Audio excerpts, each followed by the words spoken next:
empty stomach, anything which will, so थोड़ा सा science इधर, हम उठते हैं सुबह because there is a cortisol spike.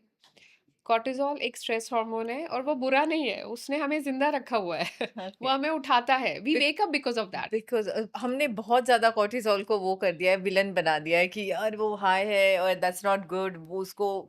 उसको कम सी, कॉर्टिजोल हाई आप उसको करते हैं। हुँ, मैं सुबह उठती उसकी वजह से हूँ, because hmm, it gives you that alertness कि उठो। हुँ, हाँ, सुबह हो गई, तुम्हें काम करना है।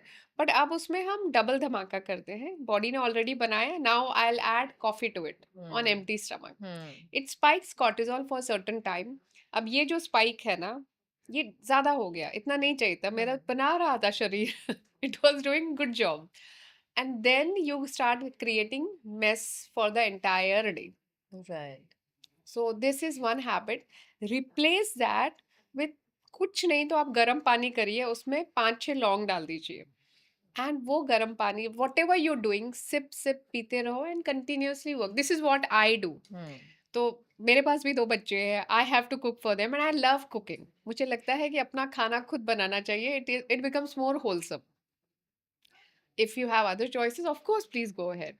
And at that time, when you wake up in the morning, have some warm water. It improves your digestion, sets a daily routine, keeps you fresher, hmm, and आपका digestive enzymes mess नहीं होता है सुबह सुबह। And limit the intake also. मेरा होता है half, मतलब बड़ा अगर मग होता आधा। अगर आप बहुत सुबह उठ रहे हो 4:30 बजे, हुँ, तो आयुर्वेद उषापान कहता है, जो आपकी अंजुली जो है, अंजुली इज दिस, वैसी 8 अंजुली पानी। और अंजुली से क्यों लेना है, शायद तब का मेजर होता होगा, इसमें पानी जब आप लेते हैं हाथ में तो वो गर्म हो जाता है, that's it, oh! It becomes warm at right, your body temperature. Right, so right. Just take something warm in the morning. या एंड इट्स वेरी इंपॉर्टेंट कि सुबह उठते ही फ्रिज का पानी तो बिल्कुल ही नहीं पीना चाहिए। Oh, fridge water with any meal is bad. या it immediately dampens your digestion.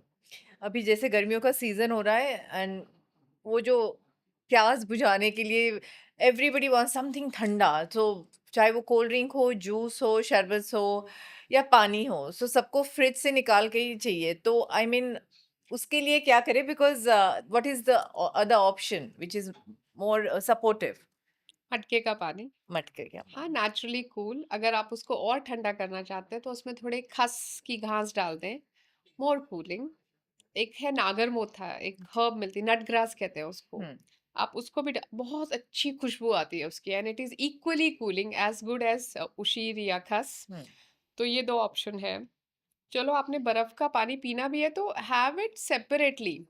बर्फ ना, जो ठंडी चीजें हैं, मैंने आपको बात समझाया था कि ठंडा होता है। जब आप ठंडी चीजें शरीर में डालते हैं, इट क्रिएट्स मोर ड्राइनेस। ओह! तो आप रुक्षता बढ़ाते हैं, तो जित और प्यास नहीं बुझती, हुँ, टेम्परेरीली लगता है, but now the exactly. Body increases temperature to hmm, bring everything back, तो आपको और प्यास लगती है। हुँ, तो it is better that you have a little sweet and then drink some water, so it becomes wholesome. या एक चुटकी नमक और तब पानी पिए, तो you will not feel so dehydrated, या you will keep on wanting more of this. गर्मियों में इसलिए बहुत सारे शरबत का विधान है कि आप खजूर का शरबत पी लें, dry dates with some nice मटके का पानी, हुँ, काला नमक हुँ। एंड जीरा। So it's a good thing to have. It is wholesome, gives you sugar, salt, hydrates, becomes a sort of snack. So snack. good.